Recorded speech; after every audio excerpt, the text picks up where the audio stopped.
આગલા શ્લોકમાં ભગવાને વૈરાગ્યવાન યોગ ભ્રષ્ટનો તત્વજ્ઞ યોગીઓના કુળમાં જન્મ થવો બતાવ્યો.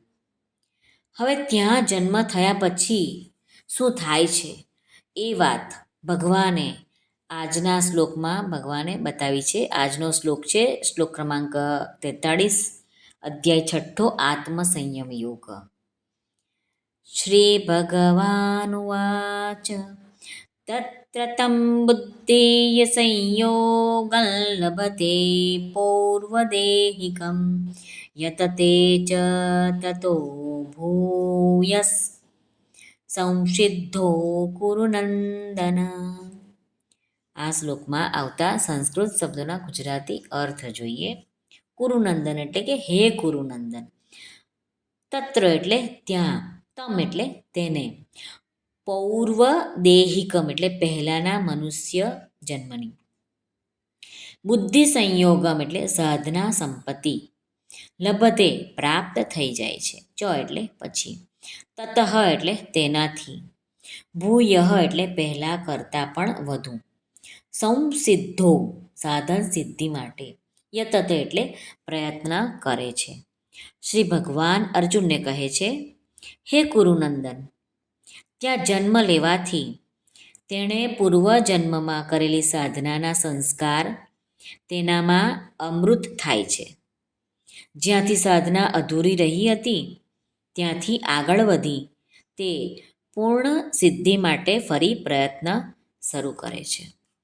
અહીં શ્રી ભગવાને બે શબ્દ વાપર્યા છે, પૌર્વદેહિકમ અને બુદ્ધિ સંયોગમ. આ પદ દ્વારા ભગવાન કહે છે કે સંસારથી વિરક્ત તે સાધકને સ્વર્ગ વગેરે લોકોમાં નથી જવું પડતું.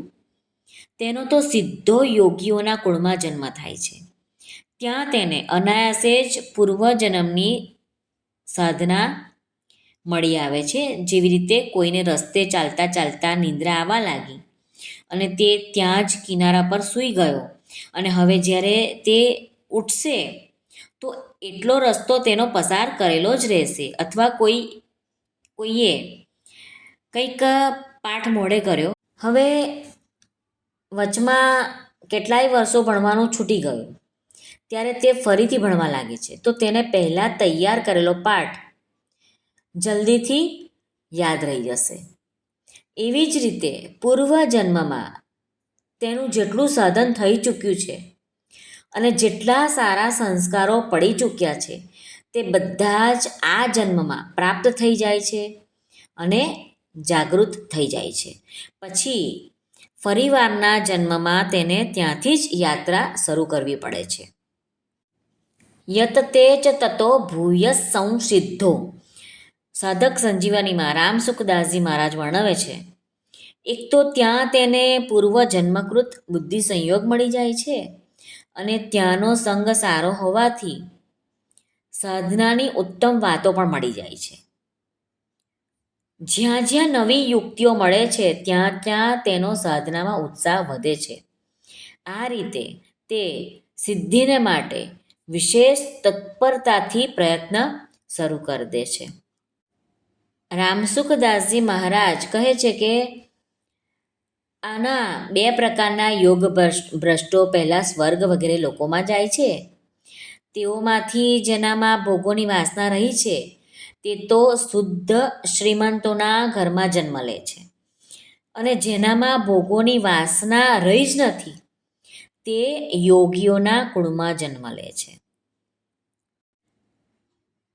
પારમાર્થિક ઉન્નતિ સ્વની છે, પોતાની છે, જ્યારે સાંસારિક ઉન્નતિ પરની છે, બીજાની છે. તેથી સાંસારિક પૂંજી તો નષ્ટ થઈ જાય છે, પરંતુ પારમાર્થિક પૂંજી સાધના યોગ ભ્રષ્ટ થવા છતાં પણ નષ્ટ થતી નથી.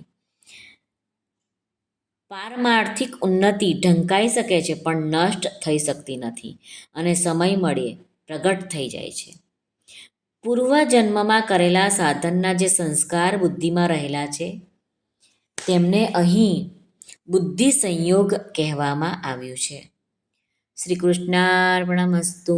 સર્વને ભાવથી જય શ્રી કૃષ્ણ. રાધે રાધે. હરિઓમ તત્સત. જય ગુરુદેવ દત્ત. જય સ્વામિનારાયણ. જય માતાજી. નમઃ પાર્વતી પતે. હર હર મહાદેવ હર. સર્વનું કલ્યાણ થાઓ, સર્વનું કલ્યાણ થાઓ, સર્વનું કલ્યાણ થાઓ.